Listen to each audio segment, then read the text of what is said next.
शादी की तैयारी। राकेश जी कुछ परेशान से इधर उधर घूम रहे थे। उन्हें परेशान देख मंजू जी ने कहा, आप परेशान क्यों हो रहे हैं? आने दीजिए, उन्हें देखते हैं क्या कहते हैं। राकेश जी ने कहा, मुझे पहले ही पता था यही होना है।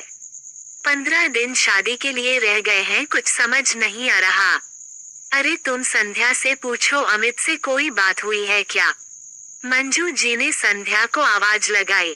साथ ही राकेश जी को समझाते हुए बोली, आप शांत हो जाइए, सब ठीक हो जाएगा। संध्या जल्दी से आई। क्या बात है मम्मी पापा, इतने परेशान क्यों हैं? कुछ नहीं बेटा, बस तेरी कुछ अमित से बात हुई क्या? मंजू जी ने जल्दी से पूछा। राकेश जी ने उन्हें घूरते हुए कहा, बता क्यों नहीं देती उसे? सुन बेटी, तुझे पता है शादी पक्की हुए 3 महीने बीत गए।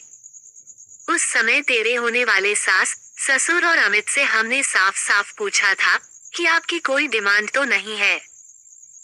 उस समय उन्होंने कुछ नहीं बताया, लेकिन आज सुबह समधी जी का फोन आया, बोले कुछ जरूरी बात करनी है, मैं आपके घर आ रहा हूँ। क्या अमित ने भी तुझे कुछ बताया है? क्या डिमांड की है, मुझे पहले से बता दे, मेरा दिल बैठा जा रहा है।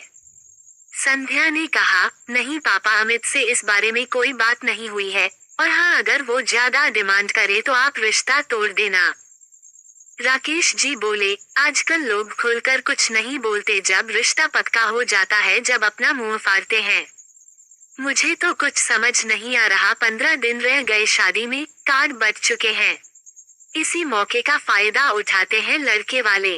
ओहो, आप दोनों भी ना कहां से कहां पहुंच जाते हो। पहले उन्हें आने दीजिए, बात करेंगे। अगर हम उनकी डिमांड पूरी कर सकेंगे तो हाँ कर देंगे, नहीं तो मना कर देंगे, मंजू जी ने समझाते हुए कहा। तभी डोरबेल बजी, सभी सहम गए। राकेश जी ने गेट खोला तो सामने उनके समधी किशोरीलाल जी खड़े थे। राकेश जी ने उनका स्वागत किया, उन्हें सोफे पर बिठाया। तभी मंजू जी पानी ले आई। राकेश जी ने हिचकते हुए कहा, भाई साहब, कोई काम था तो मुझे बुलवा लेते, आपने क्यों कष्ट किया? किशोरीलाल जी बोले, अरे समधी जी, कुछ जरूरी बात करनी थी, साथ ही सोचा बिचाई से मिल लेंगे। ये कहकर वह हंसने लगे। उनकी हंसी में फीकी हंसी मिलाते हुए राकेश जी ने कहा, बेटा संध्या, इधर आओ। संध्या ने आकर उनके पैर छुए। किशोरीलाल जी ने मिठाई, फल देते हुए कहा, बेटी ये रख ले, तेरी सास ने भिजवाए हैं। संध्या शर्माते हुए अंदर चली गई, लेकिन कमरे से बाहर निकलते ही वह भी ध्यान से बातें सुनने की कोशिश करने लगी। कुछ ही देर में मंजू जी ने नाश्ता लगा दिया। चाय की चुस्की लेते हुए किशोरीलाल जी ने कहा, वाह समधन जी, चाय का जवाब नहीं। हाँ तो भाई साहब, मुझे कुछ जरूरी बात करनी थी। आपने शादी की तैयारियां तो कर ली होंगी।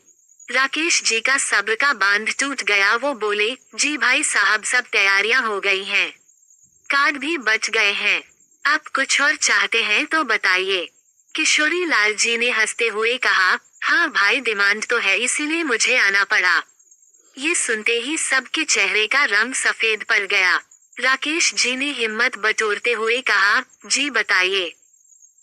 बात ऐसी है भाई, हमने आपसे कहा था कि हमें केवल लड़की चाहिए, लेकिन आप तो जानते हैं शादी में रिश्तेदारों की नजर दहेज पर होती है। कितना सामान आया, कितना नकद मिला, उनका मुंह कभी बंद नहीं होगा। आपसे बस एक अनुरोध है कि आप बिल्कुल भी दहेज या नकद न दें, केवल 1 रुपये से शादी करेंगे। किशोरीलाल जी ने गंभीर होते हुए कहा। राकेश जी बोले, भाई साहब, वो तो ठीक है, लेकिन हमारे भी तो कुछ अरमान है, जो भी हमसे बन पड़ेगा करेंगे।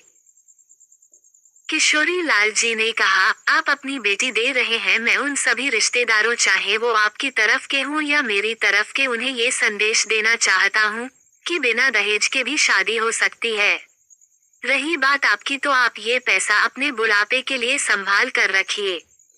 मैंने 1 महीने पहले ही सारे दहेज का सामान बिचाई के लिए उसके कमरे में सेट करवा दिया है। हम और आप ही तो मिलकर इस दहेज की बीमारी को मिटाएंगे। राकेश जी की आंखें नम हो गई थी। वो क्या सोच रहे थे, और ये सब सुनकर उन्हें विश्वास नहीं हो रहा था। तभी किशोरीलाल जी ने अपने बैग से निकालकर 10 लाख रुपए टेबल पर रख दिए। फिर उन्होंने कहा, अमित ने संध्या से पूछ लिया था कि मैरिज होम और दावत सब मिलाकर 20 लाख का खर्च आ रहा है। हम एक ही फंक्शन करेंगे और आधा खर्च हम उठाएंगे। ये पैसे आप रखिए, हम शादी के दिन सुबह ही आ जाएंगे। सारा इंतजाम कर लेंगे, आप बिल्कुल चिंता मत करना। अब राकेश जी का रुकना मुश्किल था, उनकी आंखों से आंसू बह रहे थे। वो बोले, समधी जी आप चिंता न करें, मैंने सब इंतजाम कर लिया है, आप ये पैसे रख लीजिए। नहीं समधी जी, आपकी बेटी की शादी है तो मेरे भी तो बेटे की शादी है। आप रखिए ये पैसे, और कुछ मेरे लायक काम हो तो बताना जरूर। ये कहकर वे उठकर खड़े हो गए। मंजू जी और संध्या दोनों की आंखों से आंसू बह रहे थे। संध्या ने पैर छुए तो किशोरीलाल जी ने एक लिफाफा संध्या को पकड़ा दिया। उनके जाने के बाद संध्या ने लिफाफा खोला तो उसमें 5,000 रुपये और एक खत था। उसमें लिखा था, बेटी अपने पिता का ध्यान रखना, वे बिल्कुल चिंता न करें। कोई परेशानी हो तो मुझे फोन कर देना। ऐसी ही मजेदार कहानी सुनने के लिए हमारे वीडियो को लाइक और कमेंट करें और हमारे सूर्यांश स्टोरी चैनल को सब्सक्राइब करें। आपका दिन शुभ हो।